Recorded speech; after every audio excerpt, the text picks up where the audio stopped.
আসসালামু আলাইকুম রহমতুল্লাহি ওয়া বারাকাতুহু। সুপ্রিয় শিক্ষার্থী, আশা করি সবাই ভালো আছো।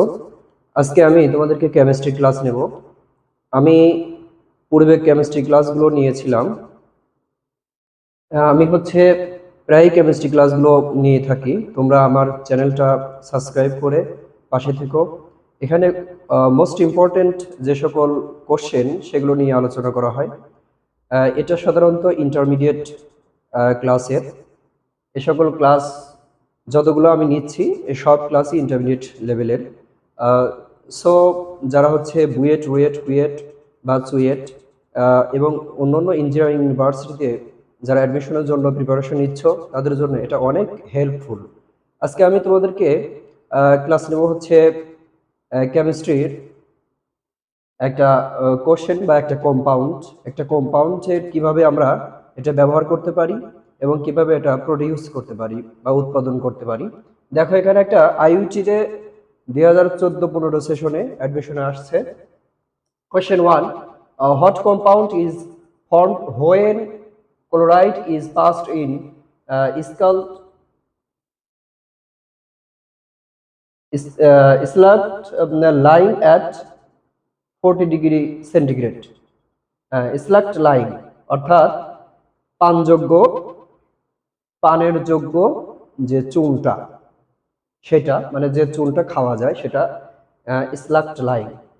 এখানে বলছে হট কম্পাউন্ড ইজ ফর্ম, মানে কোন কম্পাউন্ডটা উৎপন্ন হবে when যখন is passed in chlorine is passed in slaked lime at 40 degree centigrade, মানে 40 ডিগ্রি সেন্টিগ্রেড তাপমাত্রায় যদি এই স্লাক্ট লাইমের মধ্যে ক্লোরিন চালনা করা হয় তাহলে কি প্রোডাক্ট বা প্রডিউসড হবে। দেখো স্লাক্ট লাইম সাধারণত এই ক্যালসিয়াম কার্বনেট এখান থেকে আসে। মূলত এটা রুট কম্পাউন্ড, মানে মূল যৌগ। এখান থেকে এটা কি হবে, পানিতে বিশ্লেষিত হবে। এইভাবে হয়, এটা পানির সাথে বিশ্লেষিত হয়ে কি হবে, ক্যালসিয়াম হাইড্রোক্সাইড আর সাথে কার্বন ডাইঅক্সাইড উৎপন্ন হবে। এই যে এটা এই স্লাক্ট লাইম অর্থাৎ ক্যালসিয়াম হাইড্রোক্সাইড।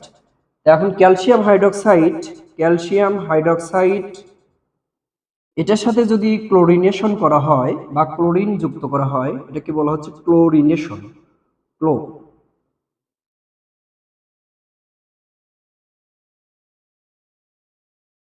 ক্লোরিনেশন যদি করা হয় তাহলে কি হবে, CaOCl ব্র্যাকেটের মধ্যে, OClটা ব্র্যাকেটের মধ্যে Cl, এটার নাম bleaching powder, calcium chloro hypochlorite. Calcium chloro hypochlorite.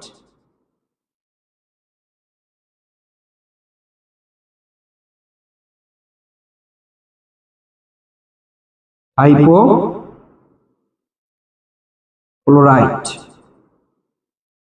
Calcium chloro hypochlorite উৎপন্ন হবে, সেই সাথে পানি উৎপন্ন হবে, কারণ এখানে যেহেতু তোমার হাইড্রোজেন আর অক্সিজেন আছে, পানি উৎপন্ন হবে।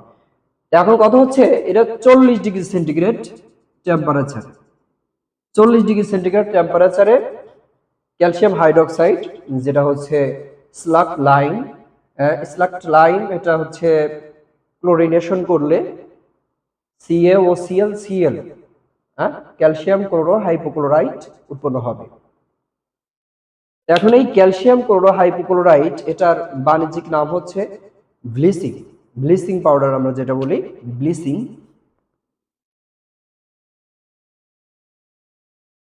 এই ব্লিচিং পাউডারটার যে আমাদের কাপড় বা বিভিন্ন রঙিন জিনিসকে রঙহীন করতে বা রঙকে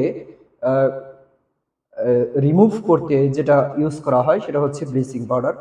এবং কাপড়ে অনেক সময় তিলক লেগে থাকে বা তিলক লাগে, সেটাকে রিমুভ করার জন্য এই ব্লিচিং পাউডার ব্যবহার করা হয়। আরো ব্লিচিং পাউডারের কাজ আর একটা সেটা জীবাণুনাশক বা জীবাণুকে ধ্বংস করার জন্য ব্লিচিং পাউডার ইউজ করা হয়ে থাকে। তাহলে আমরা এটার হচ্ছে মেকানিজমটা দেখি। ব্লিচিং পাউডারের মেকানিজম CaOCl Cl, এটা হচ্ছে ব্লিচিং পাউডার। এটা কিভাবে কাজ করে? নিশ্চয়ই ব্লিচিং পাউডারটাকে আমরা পানির সাথে বিক্রিয়া করাতে পারি। পানির সাথে এটা দ্রবীভূত হয়, যেহেতু কাজ করার ক্ষেত্রে পানির সাথে দ্রবীভূত হয়ে কি হবে, ক্যালসিয়াম ক্লোরাইড হবে, একটা লবণ তৈরি হবে, প্লাস আরেকটা কি হবে, HOCl, এটা হচ্ছে হাইপোক্লোরাস।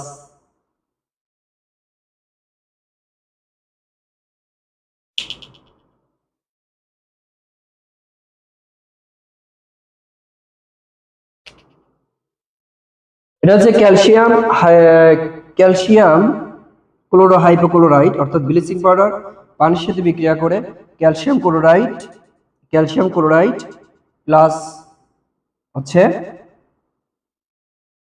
হাইপোক্লোরাস অ্যাসিড, হচ্ছে হাইপোক্লোরাস অ্যাসিড। এই হাইপোক্লোরাস অ্যাসিডটাই হচ্ছে আমাদের মেইন ফ্যাক্টর। এটা হচ্ছে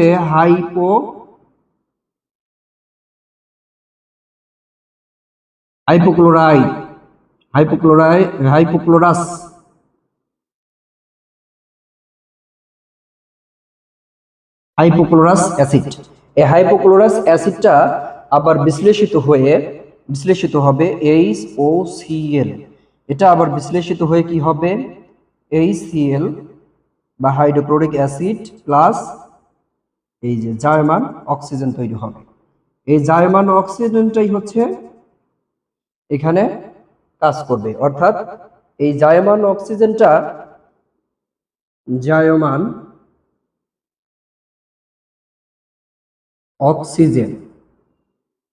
এই জার্মান অক্সিজেনটাই হচ্ছে কি করবে, জীবিত জীবাণুকে মৃত জীবাণুতে পরিণত করবে বা মেরে ফেলবে, এবং রঙিন বস্তুকে রংহীন বা বর্ণহীন করবে।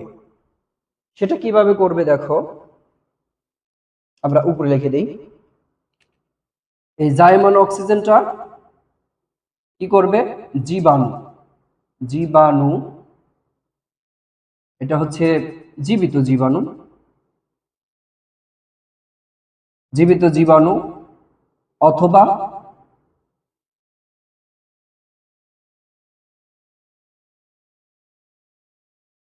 রঙিন কাপড়,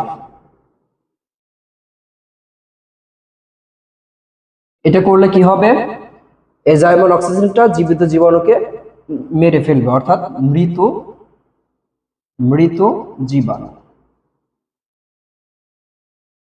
জীবাণু অবলিক রঙিন কাপড়কে কি করবে, বর্ণহীন কাপড়। এভাবে হচ্ছে আমাদের ব্লিচিং পাউডারের, এই যে ব্লিচিং পাউডার, এটার হচ্ছে মেকানিজম। এইভাবে ব্লিচিং পাউডারটা কাজ করে থাকে। সাধারণত আমাদের বাণিজ্যিকভাবে ব্লিচিং পাউডারটা যেভাবে ইউজ করা হয়, মানে ইন্ডাস্ট্রিতে এই জীবাণুনাশক রূপে বা কাপড় হচ্ছে বর্ণহীন করতে এগুলো ইউজ করা হয়। এখানে আমাদের মেইন ফ্যাক্টরটা ছিল হচ্ছে এই ব্লিচিং পাউডারটা উৎপাদন করা। এই প্রশ্নে চাচ্ছে যে ব্লিচিং পাউডার কিভাবে উৎপন্ন হবে, অর্থাৎ এই তোমার লাইমের সাথে ক্লোরিনেশন করলে সরাসরি ব্লিচিং পাউডার এবং কার্বন ডাই অক্সাইড উৎপন্ন হবে। এতটুকুন হচ্ছে এই প্রশ্নের উত্তর। আর আমি একটু এক্সট্রা দিলাম হচ্ছে মেকানিজমটা, এক্সট্রা